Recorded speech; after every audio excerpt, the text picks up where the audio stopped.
सूरत अलम नशरा। सूरत अलम नशरा और सूरह दुहा में बहुत सारी सिमिलैरिटीज़ हैं। उसी टॉपिक को कंटिन्यू किया गया है जिसका जिक्र सूरह दुहा में है। जैसे कि हम जानते हैं कि सूरह दुहा को हम स्ट्रेस और एंजाइटी का एंटीडोट समझते हैं। ये सूरत उसी मजमून को कंटिन्यू कर रही है। यहाँ आप सल्लल्लाहु अलैहि वसल्लम पर मज़ीद एहसानात का जिक्र किया गया है। आयत नंबर 1, अलम नशरा लका सदरक, क्या नहीं खोल दिया हमने आपके खातिर आपका सीना। सीना खोलने का मतलब है दिल का वसी हो जाना, चेस्ट एक्सपेंड हो जाना, दिल का माइल हो जाना और दिल का दीन के लिए, नूर हिदायत के लिए रागिब हो जाना। शराय सदर से मुराद ये भी है कि मुश्किल और पेचीदा मामला समझ आने लगे, और शरा डिसेक्शन के मायने में भी आता है। ये उस बात की तरफ भी इशारा है कि जब आप सल्लल्लाहु अलैहि वसल्लम का सीना चाक करके आपके दिल को धोया गया था। सीने का खुलना अल्लाह की रहमतों में से एक रहमत है, अल्लाह का ख़ास इनाम है। तो आप नबी करीम सल्लल्लाहु अलैहि वसल्लम को कंप्लीट अंडरस्टैंडिंग अता की गई। दीन के एतबार से आपको दीन डिक्टेट नहीं किया गया, आपको समझाया गया, आपके दिल में उतारा गया।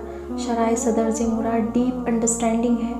एक होता है सतही लेवल पर समझना सीखना और एक होता है गहराई में जाकर। तो जब आपको अल्लाह के अहकामात गहराई में समझ आने लगे, आप मुतमईन हो जाने लगे कि जो फैसला अल्लाह ने किया है, जो हुक्म अल्लाह ने नाजिल किया है वो बेहतरीन है, उसमें कोई शक नहीं है, तब होता है शराय सदर। तो हमारी ज़िंदगी में भी ऐसी चीज़ें हो जाती हैं जो हमें समझ नहीं आती।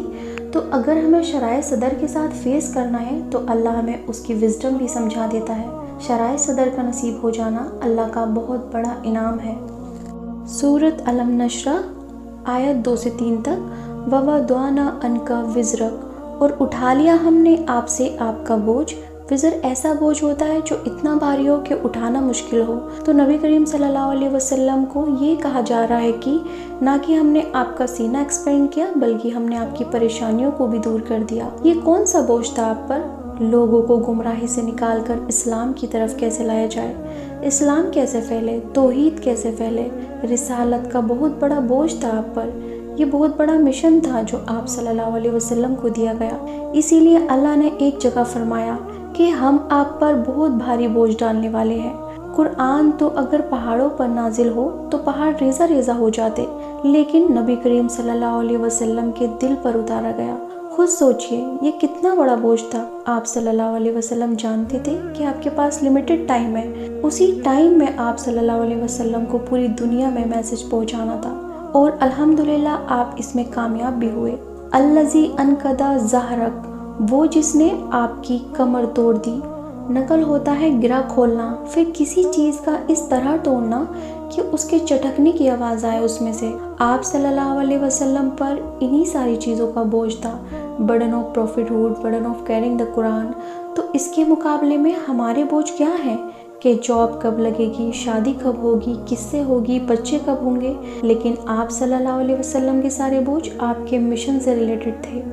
सूरत अलम नशरा आयत नंबर 4, वरफ़ाना लका ज़िक्रक, और हमने आपके लिए आपका जिक्र बुलंद कर दिया। आज आप देखें हर मस्जिद से अशहदु ला इलाहा इल्लल्लाह के साथ अशहदु अन्ना मुहम्मदुर रसूलुल्लाह की पुकार बुलंद होती है। अल्लाह के जिक्र के बाद मोहम्मद सल्लल्लाहु अलैहि वसल्लम का नाम लाजिम कर दिया गया। हमारा कलिमा भी इसी पैटर्न को फॉलो करता है। आप देखें कि पूरी दुनिया में हर वक्त अजान होती रहती है और आप सल्लल्लाहु अलैहि वसल्लम का नाम हर जगह से बुलंद होता रहता है, और क़यामत तक ऐसा होता रहेगा। एक बुक लिखी गई थी, the 100 most influential people in human history. इस बुक में नबी करीम सल्लल्लाहु अलैहि वसल्लम को नंबर 1 पर रखा, लेकिन आपका मुकाम इतना बुलंद है, इतना बुलंद है कि कोई मुआवजा ही नहीं है इसके करीब, कोई पहुंच ही नहीं सकता, और नॉन मुस्लिम भी इस बात को तस्लीम करने पर मजबूर है। The most influential person in the human history is none other than the messenger of Allah सल्लल्लाहु अलैहि वसल्लम। आप सल्लल्लाहु अलैहि वसल्लम के दुश्मन आप सल्लल्लाहु अलैहि वसल्लम को क्या कहा करते थे कि आपके बेटे नहीं हैं, आपका कोई नाम लेने वाला नहीं होगा। आज उन दुश्मनों का नाम लेने वाला कोई नहीं है, लेकिन नबी करीम सल्लल्लाहु अलैहि वसल्लम की फॉलोअर की तादाद बढ़ती जा रही है। तो अल्लाह ने आपका जिक्र हमारी ज़ुबानों पर भी डाल दिया और हमारे दिलों में भी। आज मोहम्मद सबसे कॉमन नेम है पूरी दुनिया में। तो अल्लाह ताला ने ये सारी चीज़ें अपने हबीब आप सल्लल्लाहु अलैहि वसल्लम को एज अ फेवर दी। सूरह अहज़ाब में अल्लाह ताला फरमाते हैं कि यकीनन अल्लाह और उसके फरिश्ते नबी करीम सल्लल्लाहु अलैहि वसल्लम पर दरूद भेजते हैं। सूरत अलम नशरा आयत नंबर 5 और 6, फ़इन्ना माल उसरी युसरा, इन्ना माल उसरी युसरा, बस यकीनन हर मुश्किल के साथ आसानी है, यकीनन हर मुश्किल के साथ आसानी है। यहाँ अगर आप गौर करें तो मुश्किल एक ही है और आसानियाँ दो हैं, क्योंकि अरबी ज़ुबान का एक कायदा है कि जब मारिफा 2 दफ़ा यानी अल उसर मारिफा है तो उससे मुराद एक ही चीज़ होती है, लेकिन अगर नाकिरा 2 दफ़ा आए जैसे युसर तो उससे मुराद 2 मुख्तलिफ चीज़ें होती हैं। तो उसर एक ही मुश्किल है लेकिन उसके साथ साथ युसर 2 है, यानी हमारी ज़िंदगी में मुश्किलें आती हैं तो उसके साथ साथ आसानियाँ भी आती हैं। और यहाँ पर बाद में का जिक्र नहीं किया गया है, साथ साथ ही आसानी है, लेकिन शायद वो आसानी राउंड द कॉर्नर होती है, वो आपको नज़र नहीं आ रही होती है। तो कभी भी ज़िंदगी में कोई भी मुश्किल आए तो गिव अप नहीं करना चाहिए। अल्लाह जानता है कि आप हैंडल कर सकते हैं। अल्लाह ने मुश्किल भेजकर आपको छोड़ नहीं दिया कि कैसे भी सरवाइव करो। अल्लाह ने साथ ही युसर भी भेजी है जो हमें अपने रोने धोने गिले शिकवे में नज़र नहीं आती। तो हर मुसीबत हर मुश्किल के साथ 2 आसानियाँ आती हैं, इससे निकलने का रास्ता भी अल्लाह ने हमें साथ ही साथ दे देते हैं। बाज़-औक़ात किसी मुश्किल में डालकर अल्लाह ताला ने आसानियों की तरफ ले जाता है, लेकिन हम उनसे सीखते नहीं हैं। जैसे यूसुफ अलैहिस्सलाम की मिसाल हमारे सामने है, उनको कैसी कैसी आजमाइशों से गुजारा गया, लेकिन उनके बाद जो उन्हें मुकाम मिला वो वहाँ रहते हुए, किनान में रहते हुए, उन आजमाइशों में से गुजरे बगैर वो मुकाम आपको नहीं मिल सकता था। सूरत अलम नशरा आयत नंबर 7, अब क्या करना है, फ़ईज़ा फ़रग़्ता फ़ंसब, फिर तुम जब फारिग हो तो मेहनत करो, छुट्टियाँ नहीं। नसब का मतलब होता है सीधा खड़ा होना, बिल्कुल स्ट्रेट, जैसे कोई चीज़ गाड़ देना, जैसे हम स्टिक गाड़ देते हैं ज़मीन के अंदर।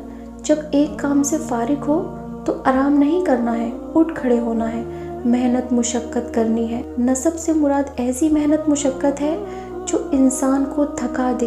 ये कितनी खूबसूरत बात है कि अभी एक काम से फारिग नहीं हुए तो अगले काम की प्लानिंग कर लो ताकि वक्त ज़ाया ना हो। ज़िंदगी है ही काम के लिए, और फिर पूरे इरादे और अज़म के साथ मेहनत करना, खड़ा होना। जैसे आप सल्लल्लाहु अलैहि वसल्लम इबादत के लिए इतना खड़ा होते थे कि आपके पाँव सूज जाते थे। आप देखें कि जो आपकी इबादत का मामूल था, कोई भी आम इंसान वैसी इबादत कर ही नहीं सकता, फिर भी आप सल्लल्लाहु अलैहि वसल्लम को कहा जा रहा है फ़ईज़ा फ़रग़्ता फ़ंसब, खूब मेहनत करो, फोकस होकर खड़े हो जाओ। तो ज़िंदगी मुसलसल स्ट्रगल का नाम है, इसीलिए आप देखें नमाज के लिए एक भी छुट्टी नहीं है। इसी तरह जुम्मे के दिन के लिए कहा गया है कि अजान हो जाए तो अपने काम छोड़ दो, और जब नमाज मुकम्मल हो जाए तो फिर कामकाज के लिए फैल जाओ। अल्लाह का फजल तलाश करो। तो मोमिन की ज़िंदगी किसी मकसद के लिए होती है, सिर्फ ऐशो इशरत, सिर्फ वक्त ज़ाया करने के लिए नहीं होती। सूरत अलम नशरा आयत नंबर 8, व इला रब्बिका फरगब, और अपने रब की तरफ रुजू करो। जब आप काम से फ्री हो जाओ तो अल्लाह की तरफ रग़बत करो, अपना टाइम अल्लाह के लिए स्पेंड करो, अकेले अल्लाह से रुजू करो, जहाँ सिर्फ आपका रब हो और आप, और कोई डिस्ट्रैक्शन दरमियान में हायल ना हो। इसका बेहतरीन वक्त तहज्जुद है। जब सब सो रहे होते हैं तो आपने अपने रब से सरगोशियाँ करनी है। और जैसे रमज़ान है तो रमज़ान में हर इबादत 10x हो जाती है, तो रमज़ान में तहज्जुद की कितनी ज़्यादा अहमियत होगी। इस सूरत के वक्त नमाज अभी फ़र्ज नहीं हुई थी, इसीलिए यहाँ ख़ास तौर पर क़यामुल लैल मुराद है कि उठो और रात की नमाज पढ़ो। जैसे अल्लाह ताला ने नबी करीम सल्लल्लाहु अलैहि वसल्लम से फरमाया था, या अय्युहल मुज़म्मिल कुमिल लैला इल्ला कलीला। इसी के साथ ये सूरत मुकम्मल हुई। अल्लाह ताला से दुआ है कि जैसे अल्लाह ताला ने नबी करीम सल्लल्लाहु अलैहि वसल्लम के दिल पर कुरान नाजिल किया था, कुरान हमारे दिलों में भी उतर जाए और फिर हमें इस पर अमल करने वाला बना दे।